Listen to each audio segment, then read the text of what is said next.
Hello everyone, welcome back. In this video, we'll start with illustration number 9. ठीक है, let's read the question. Generalized करना है। यहाँ पर भी हमने सामान बेचा है 50,000 का और जीएसटी चार्ज किया है उसमें 6% ईच। ठीक है, जब हम सामान बेच रहे हैं तो मेरे लिए क्या हो जाएगा, सेल्स। ठीक है, वो तो सेल्स हो जाएगा। अब सेल्स बढ़ता है, इट मीन्स कि मेरे लिए इनकम बढ़ रहा है। इनकम बढ़ेगा तो हम क्या करेंगे, क्रेडिट। नाउ जब जब सेल करेंगे तब तब जीएसटी क्या हो जाएगा, क्रेडिट होगा, और हम रिकॉर्ड करेंगे आउटपुट जीएसटी के नाम पे। ये मैंने बताया था। अब यहाँ पे क्वेश्चन में कुछ बताया नहीं कि बैंक पेमेंट है या उधारी में सेल किया है, तो हम क्या अज्यूम करेंगे, हमने बैंक में पैसे रिसीव कर लिए।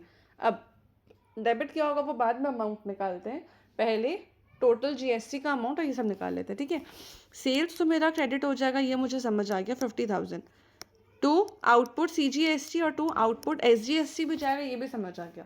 अमाउंट कितना जाएगा वो बताओ, 50,000 इंटू 6% ईच है, मतलब 6% CGST 6% SGST, which comes to 3,000 और 3K।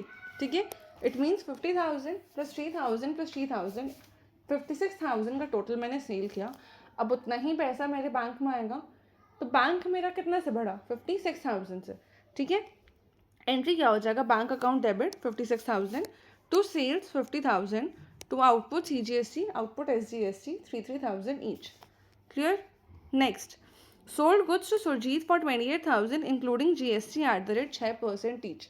अब मैंने सामान बेचा है सुरजीत को, इस पर जीएसटी इंक्लूडेड है 6% ईच का। अब देखो यहाँ पे मैंने जो बताया था जीएसटी हटाना, हटाते कैसे, जितना अमाउंट है 28,000 इंटू 100 डिवाइडेड बाई टोटल कितना होगा 100 प्लस जीएसटी कितना चार्ज हुआ, 6% for CGST 6% for SGST, total जो चार्ज हुआ है वो 12% चार्ज हुआ है। ठीक है, अब इसको एक बार कैलकुलेट कर लेते हैं अपने, 28,000 इंटू 100 डिवाइडेड बाई 112, 25,000 आता है। ठीक है, इट मीन्स मैंने सेल किया 25,000 का, उस पर मैंने 6% का जीएसटी चार्ज किया, जिसका वैल्यू 1,500 रुपये आ रहा है। ठीक है, और उतना ही का मैंने सुरजीत को उधारी दिया। ठीक है, सेल बढ़ रहा है, सेल बढ़ेगा, इनकम है, इनकम बढ़ेगा, क्रेडिट करेंगे कितने रुपए से, 25,000 से। जब जब सेल होगा तब तब जीएसटी का जो भी लेजर्स होगा वो क्रेडिट होगा। ठीक है, to output CGST to output SGST 1,500। ठीक है, अब डेबिट मेरा क्या हो जाएगा, मैंने सुरजीत को उधारी में सामान बेचा है, उधारी में बेचा, इट मीन्स मुझे पैसे नहीं मिले हैं। ठीक है, नहीं मिले तो अब क्या करना होगा, मुझे सुरजीत एक अपना डेटर क्रिएट करना होगा। डेटर बढ़ता है तो क्या होता है, डेबिट होता है, तो सुरजीत अकाउंट डेबिट हो गया। डेटर बढ़ता है तो डेबिट क्यों होता है, क्योंकि डेटर मेरे लिए एसेट है, एसेट बढ़ेगा तो डेबिट होगा, इसीलिए सुरजीत भी डेबिट होगा। समझा, तो मेरा एंट्री हो गया Surjeet account debit to sales account 25,000 to output CGST 1,500 और to output SGST 1,500। Clear. Next entry, received 25,200 from Surjeet in full settlement of 28,000। मुझे सुरजीत से मिलने थे 28,000 रुपये, लेकिन मुझे मिले सिर्फ 25,200 रुपये। बैंक में मुझे पैसा है 25,200 रुपये का, इसीलिए बैंक अकाउंट डेबिट हो जाएगा 25,200 से। ठीक है, सुरजीत ने मुझे दिए खाली 25,200 इन सेटलमेंट ऑफ 28,000 रुपये, इट मीन्स मुझे अब 28,000 और नहीं आने हैं। ठीक है, तो अब हम क्या करेंगे, सुरजीत का लेजर, सुरजीत मेरे लिए क्या था, एसेट। एसेट जब मुझे पेमेंट दे रहे हैं आज, तो अब तो कम हो जाएगा, सुरजीत का तो बैलेंस कम हो जाएगा ना एसेट का। एसेट कम होगा तो हम करेंगे क्रेडिट, सुरजीत को कर देंगे क्रेडिट 28,000 से, और बैंक डेबिट हो जाएगा 25,200 से। Bank debit 25,200, Surjeet credit 28,000। Now journal का रूल क्या है, total of debit should be equal to total of credit. यहाँ पे तो हो रहा नहीं है। ठीक है, इट मीन्स कुछ तो डिफरेंस है। अब 28,000 का पैसा को मैं 25,200 में मान ले रही हूँ, इट मीन्स जो डिफरेंस अमाउंट है 2,800 रुपये का, वो मैं दे रही हूँ डिस्काउंट। डिस्काउंट मेरे लिए क्या है, खर्चा। डिस्काउंट बढ़ेगा तो क्या होना चाहिए, खर्चा बढ़ेगा तो डेबिट, इसीलिए हो गया डेबिट 2,800 रुपये। Clear. Next, sold goods to Kapil 30,000, charged IGST 12%, received 12,000 immediately, balance to be received after 1 month. अब एक एक करके पढ़ो। मैंने सामान बेचा कपिल को, कपिल लिखा हुआ है ठीक है। इट मीन्स कुछ उधारियाँ बेचा है, यहाँ पेमेंट के लिए खाली बता रहा है कि 12,000 मैंने रिसीव किया, बाकी जितना भी अमाउंट होगा वो अभी रिसीव नहीं किया है, वो उधारी में बेचा है मैंने, ठीक है। अभी उसको साइड करते हैं, पहले अभी ये समझते हैं कि मैंने टोटल सेल्स कितना का किया। सेल वैल्यू है 30,000, तो सेल इनकम है, इनकम बढ़ेगा क्रेडिट होगा, तो सेल को भी हम क्रेडिट कर देंगे टू सेल्स 30,000। अब बात करते हैं जीएसटी, यहाँ आईजीएसटी के बारे में बता रहे हैं। अब देखो 30,000 में मुझे आईजीएसटी चार्ज करना है, ठीक है। कैसे निकालेंगे 30,000 इंटू 12%, 3600 रुपये। जब जब हम सेल करते हैं तब तब मेरा आईजीएसटी या जो भी जीएसटी होगा वो क्रेडिट होता है, ठीक है। तो यहाँ पे क्या होगा, मैंने क्या किया, टू सेल्स, ये थोड़ी है, ये ना, to sales 30,000 to input to output IGST 3600। अब इसमें से मुझे बैंक पे कितने पैसे मिले, 12,000। जब बैंक पे पैसा मिला इट मीन्स मेरा असेट जो कि बैंक है बढ़ा, असेट बढ़ते तो डेबिट करते, इसलिए बैंक बढ़ेगा तो कर देंगे हम डेबिट 12,000 से, ठीक है।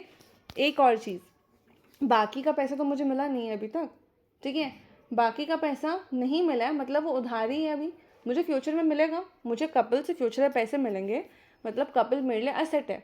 असेट बढ़ेगा तो हम क्या करेंगे, डेबिट कर देंगे 21,600 रुपये से, clear. Next, Kapil was allowed a rebate of 5,000 as goods supplied to him were defective. They were sold after charging 12% का GST. अब मैंने रिबेट दिया 5,000 रुपये का, ठीक है। अब देखो मैंने रिबेट दिया, इट मीन्स कि मैंने डिस्काउंट दिया है। अब रिबेट और डिस्काउंट तो इस पर भी मेरा जीएसटी चार्ज होता है, ठीक है। जब मैंने रिबेट दिया इसका मतलब है कि कपिल मुझे 5,000 और उसका जो जीएसटी का भी अमाउंट होगा उतना पैसा नहीं देगा, ठीक है। 5,000 तो टैक्सेबल वैल्यू हो गया, और जो उसे 12% जीएसटी लगाना है, 12% आईजीएसटी। क्यों, क्योंकि हाँ ऊपर में हमने आईजीएसटी पे सेल किया था ना, तो अभी भी आईजीएसटी ही चार्ज करेंगे, ठीक है। तो जो 12% का मुझे जीएसटी लगाना है वो भी मुझे पैसे नहीं मिलेंगे कपिल से, ठीक है। अब एंट्री क्या होगा, देखो रिबेट दिया है ना मैंने, मतलब मुझे उतने पैसे नहीं मिलेंगे, मैंने उसे डिस्काउंट के तरीके से ट्रीट करना है, खर्चा है ये बढ़ेगा, डेबिट हो जाएगा, इसीलिए रिबेट को डेबिट कर देंगे 5,000 रुपये से, ठीक है।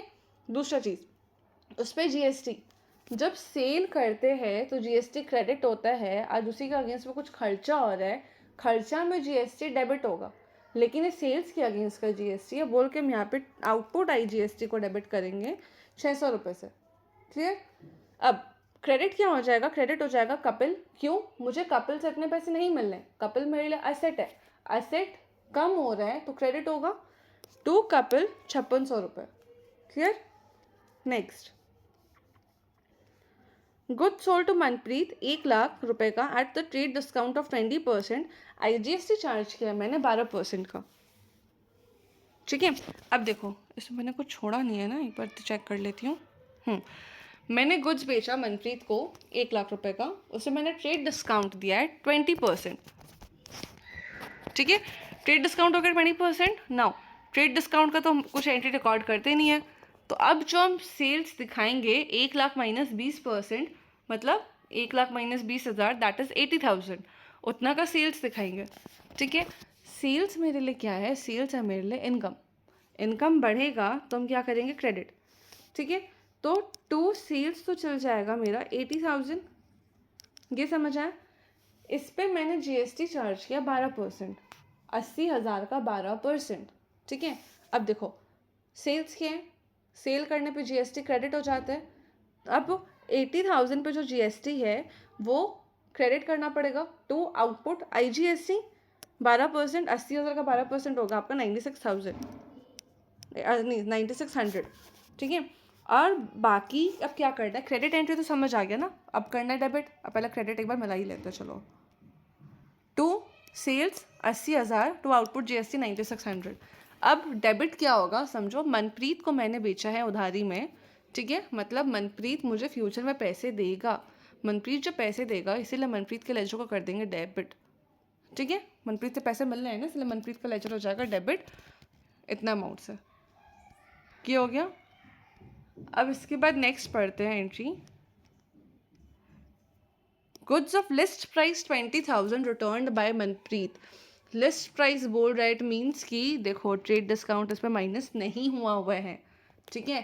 ट्रेड डिस्काउंट कितना परसेंट था, 20%। 20,000 का पहले 20% तो हटा दो, 16,000, ठीक है। 16,000 का सामान मनप्रीत ने मुझे दिया है वापस, ठीक है। सेल्स रिटर्न हुआ।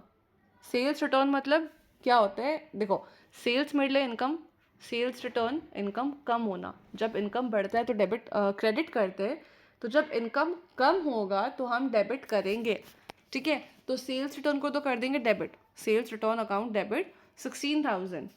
इधर आओ देखते एक बार, सेल्स रिटर्न अकाउंट डेबिट 16,000। अब 16,000 के अगेंस्ट का जीएसटी भी तो रिवर्स होगा। 16,000 पे जीएसटी कितना लगेगा, हमने 12% चार्ज किया था, तो यहाँ पे भी हम इस पर 12% चार्ज करेंगे। अब 16,000 इंटू 12%, 16,000 इंटू 12%, 1920। 1920 को मेरा जीएसटी मुझे रिवर्स करना है। जब मैंने सेल किया था तो जीएसटी क्रेडिट हुआ था, सेल रिटर्न हो रहा है तो जीएसटी डेबिट हो जाएगा। आउटपुट आईजीएसटी डेबिट 1920, ठीक है। अब इसका जो टोटल अमाउंट आ रहा है दैट इज 17,920। मनप्रीत मुझे इतने का पैसा नहीं देगा, ठीक है। पैसा नहीं देगा मतलब मेरा असेट कम हो रहा है। एसेट कम होता है तो क्या करते हैं, क्रेडिट करते हैं। इसलिए मनप्रीत को कर दिया यहाँ पे हमने क्रेडिट 17,920 का, ठीक है। लास्ट एंट्री, कमीशन रिसीव किया है मैंने 15,000, उस पर जीएसटी चार्ज किया 6% ईच। कमीशन रिसीव किया मतलब मैंने रिसीव किया, मुझे मिला, मतलब मैंने कुछ सर्विसेज दिए होंगे, ठीक है। अब कमीशन रिसीव किया है, इस पर क्या बोलता है, अब एक चीज़ समझो, देखो जब आप कुछ परचेज करते हो या सर्विस अवेल करते हो, ठीक है, तो आपका जीएसटी का जो भी लेजेस होगा वो जाता है डेबिट। लेकिन जब आप कुछ सेल करते हो या आप सर्विस प्रोवाइड करते हो, अवेल करना प्रोवाइड करना में अंतर है। अवेल करना मतलब आपने लिया, प्रोवाइड करना मतलब आपने दिया, ठीक है। तो जब जब आप कमा रहे हो उस टाइम पे जीएसटी हो जाएगा क्रेडिट, और जब जब आप खर्च कर रहे हो उस टाइम पे जीएसटी हो जाएगा डेबिट। ये समझ आया। अब यहाँ पे हमने पैसे कमाए हैं, मतलब कि मुझे जीएसटी क्या करना है, क्रेडिट करना है, ठीक है। अब देखो कमीशन मिडल इनकम है, इनकम बढ़ेगा क्रेडिट होगा, तो इसीलिए यहाँ पे टू कमीशन बोल के तो मैं पहले क्रेडिट कर देती हूँ 15,000 रुपये से। टू कमीशन क्रेडिट 15,000, जीएसटी मुझे करना है credit, to output CGST output SGST 15,000 का 9%। इतना जो टोटल अमाउंट है 15,000 plus 900 plus 900 which comes to 16,800, इतना का पैसा मुझे मिला है बैंक में। अब देखो, अब यहाँ पे इन्होंने कैश लिखा है, अब आप बैंक भी लिखोगे तो भी चलेगा, कोई दिक्कत नहीं है, इसमें कंफ्यूज मत होना, ठीक है। आपने पैसे रिसीव किए, पैसे आपके लिए असेट है, असेट बढ़ेगा तो अब क्या करोगे, डेबिट। तो कैश बढ़ेगा तब क्या कर दोगे, डेबिट कर दोगे, सिंपल। एंट्रीज कंप्लीट हो गया ये वाला, इसमें कोई डाउट? अगर कोई भी डाउट होगा आप कमेंट करना, feel free to ask. Next video में मिलते हैं नेक्स्ट क्वेश्चन के लिए, तब तक के लिए बाय बाय।